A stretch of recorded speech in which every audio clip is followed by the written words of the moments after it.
Ladies and gents, if you're looking for Overprime carry build featuring Sparrow that is able to annihilate whole teams just in a matter of seconds, then you've come to the right place because you found my Sparrow on speed carry build. And as you can see in the background, it wrecks. And with that said, let's dive right into it with a quick overview over Sparrow's skills. So this build is featuring Sparrow. We're going strongly into speed and attack power with that. And why we do that, you will find out during this video, so stay with me. Let's break down the skills first. So her Q is an area of effect arrow rain that also slows.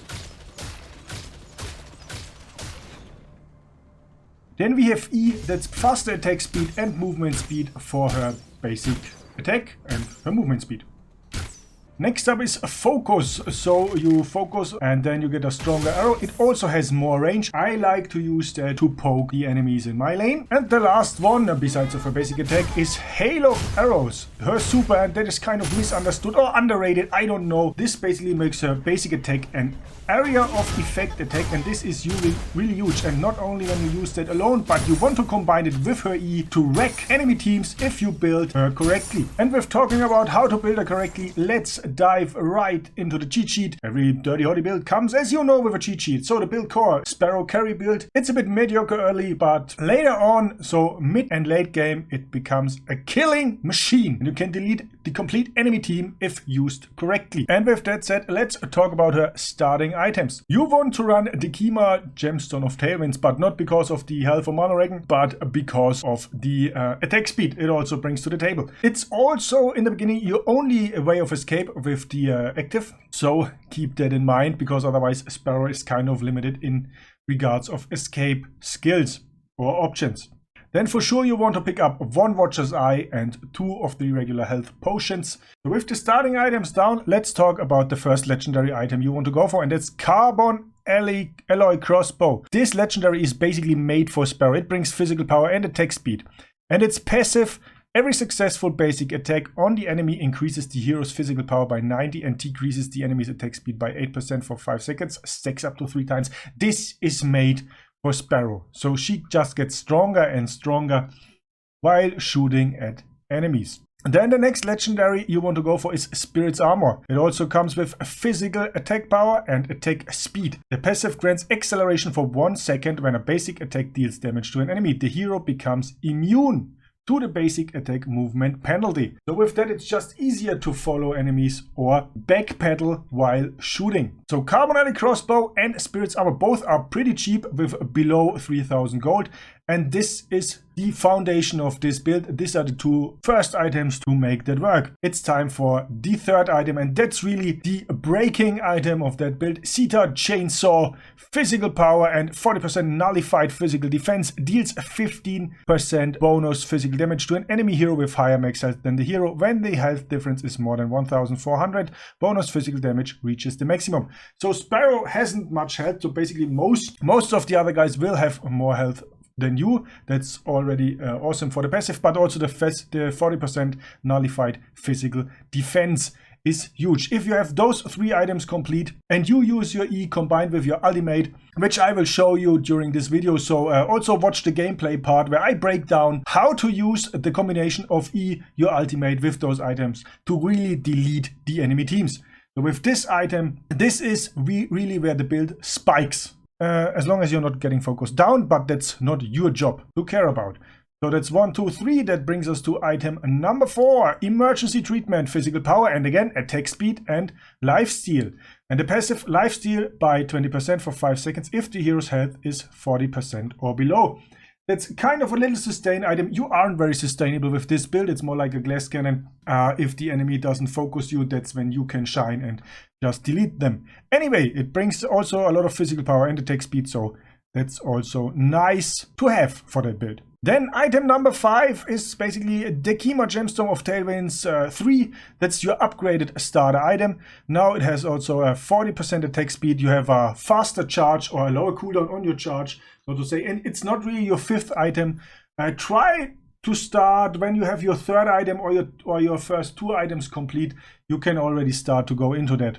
But it's important to finish Zeta Chainsaw before that one. So the Kima Gemstone of Tailwinds number 3. Then we come to the last item of this wonderful Sparrow speed build. It's Merchant's Jewelry Box, physical power, and again attack speed. Passive deals bonus physical damage equal to 6% of the target's current health every time a basic attack deals damage to an enemy. For non-hero enemies, deals up to 80 damage. So this is the last item. That's like an optional item. You can also use the item where you do more damage to enemy heroes that are below 50% health. I don't know, but it's more like a mono item. Anyway, Merchant's Jewelry to wrap the build up. And as I said, you basically only need the first 3 items to make it really shine. And with that said, let's head over and watch some gameplay with commentary and how I set up my engagements. What is my thought process behind that? So as I said, we start with the starting items. Will begin soon. In the name of the hero. Seize victory. Health pots.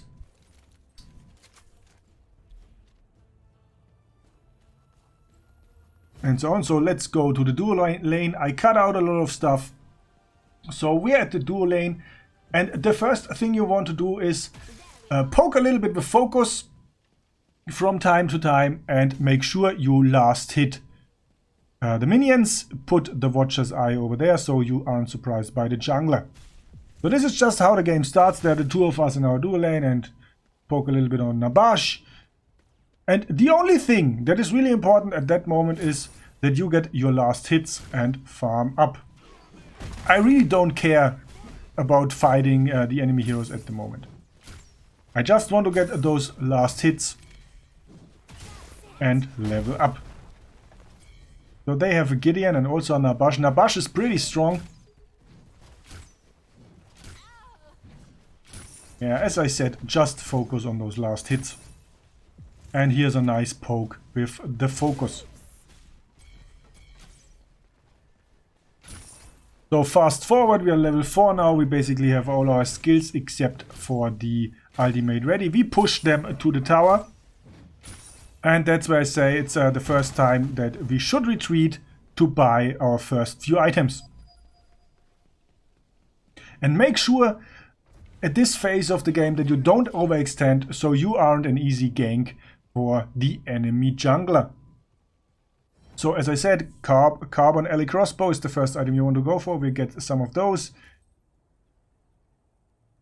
I didn't need any health pots, I think. No, I didn't.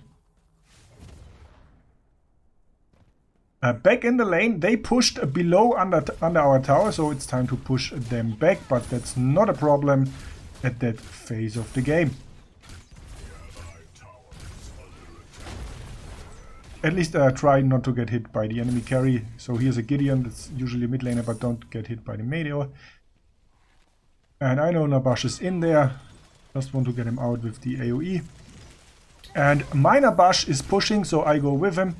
Get some hits in. But again, I immediately break up because I want to focus on those last hits again. I want to stay at least the same level than the enemy. Ideally, you want to get ahead of them with time. So we are retreating again. We push them to the tower.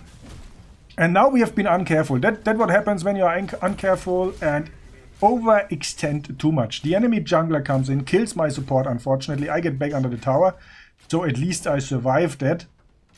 We shouldn't have pushed them that far. That was totally on us. So back to base. I get some more items in.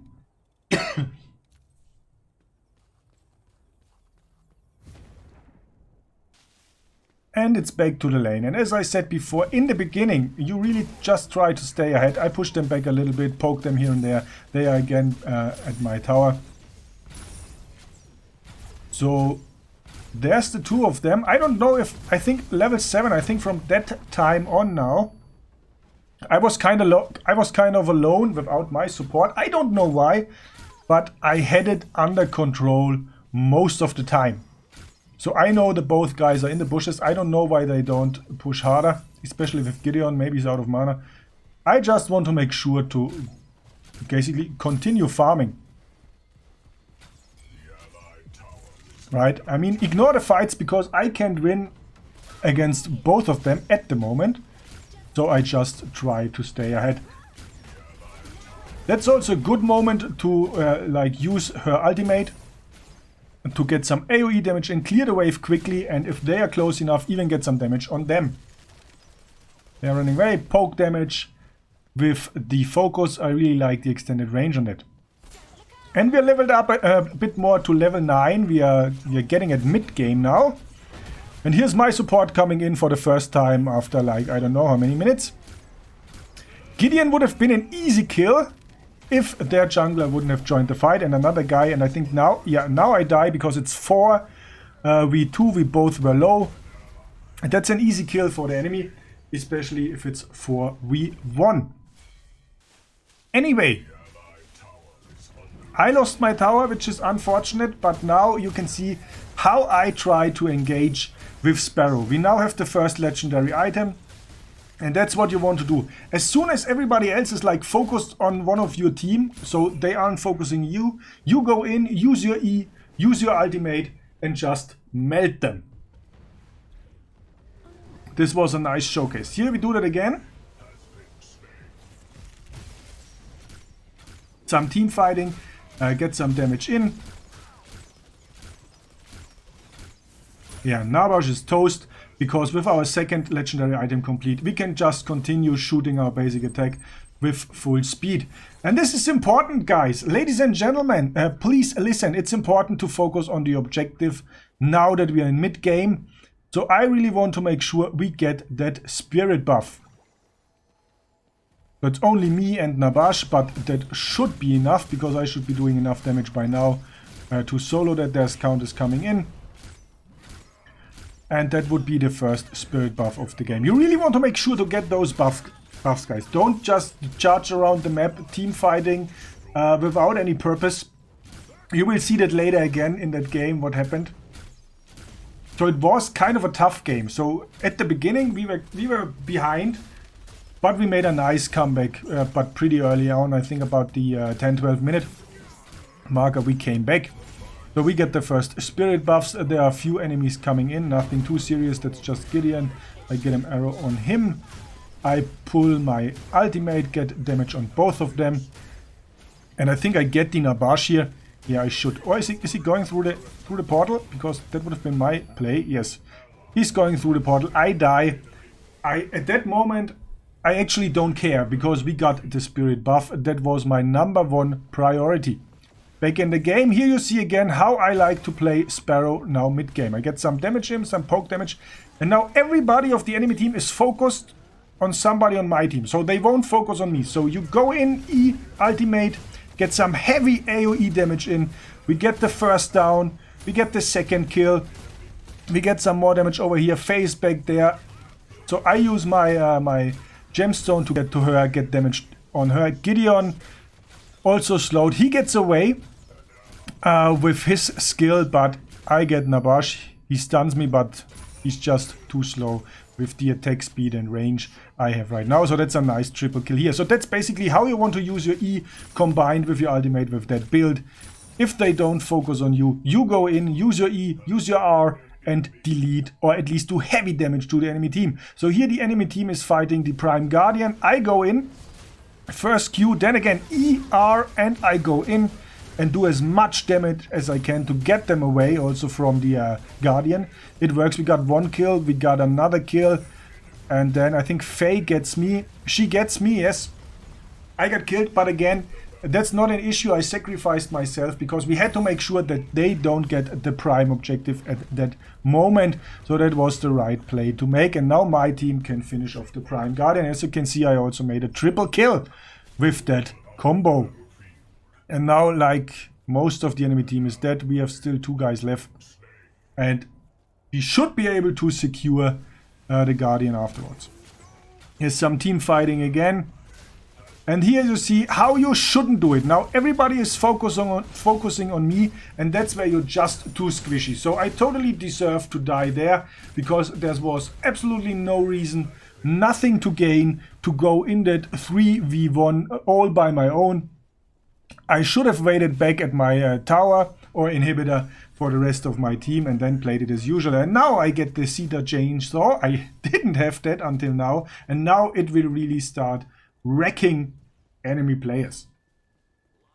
So let's see what happens next. I think it's again some team fighting. We're going for the spirit buff again, and I can't pronounce that enough. Okay, Go for the objectives. Don't fight around uselessly in the corner. You will see that later on in that game as well. So continue watching the video and you will see what I mean. So there the enemy is coming. That's why I want to stay up there with my Sparrow. Because I can attack them, but they can't attack me that easily. I get some heavy damage in also with the ultimate. It's just easier. Also with the bushes, okay? Sparrow's ultimate is awesome against enemies hiding in the bushes because you just use that and just fire in the bush because you don't really have to aim that, okay? That's really nice for that. And now there's Gideon. I turn back, that's what I'm talking about. I turn back going for the objective and I have 4 guys of my team charging that one Gideon with absolutely nothing to gain. Instead we should have all focused on that fire spirit. Now I'm doing that on my own. Which should work out. I think I'm doing enough damage to solo it kind of easily. But it was totally useless to go for the Gideon in that kind of situation, ladies and gentlemen. You want to focus on the objective, okay? We scared him away. He's solo. If he gets in, we just delete him. So Countess comes back. I lost quite some health, but no problem. We got the spirit buff. That's what I wanted to focus on. And now it's back to base and get some more items. Back in the game, now it's Prime Guardian time, so that's the next objective we want to go for. So mid-game, end game, really focus on that, okay? It does so much more damage than just like focusing on one lane. We see the 2 enemies are like totally on the other side of the map, so it's safe for our 5 stake to go for them at the moment. And I always try to stay over here to have a nice view on the opposing entrance here, also on the bushes, to see if enemies try to get in. So that's an easy kill for the 5 of us. We do good damage on the inhibitors. And now it's back to team fighting a little bit. Or yeah, here's also something you can do. If everybody is dead or there's no team fighting going on where you need it, keep on farming, okay? That one, they are like minions just roaming around. They are close to my base, so why not make that gold and that XP easily? I'm also alone, so I'm not stealing that from anyone. Also pushing my lane back to the enemy, getting some nice gold and XP. So do that from time to time. Now we're back fighting. It's poking a little bit here and there. Also use that also use that blink like offensively, like in that situation. Okay, he's an easy kill. Don't let him get away. He's solo. That's totally fine to use that blink offensively in a situation like that and save the kill. And I think it's time to go for the spirit buff number 3 again. And I think this time the whole team joins me. I can't stretch it enough, okay? Go for the objectives. Don't let the enemy have that, because that can quickly result in a turnaround for the enemy team. If they get those.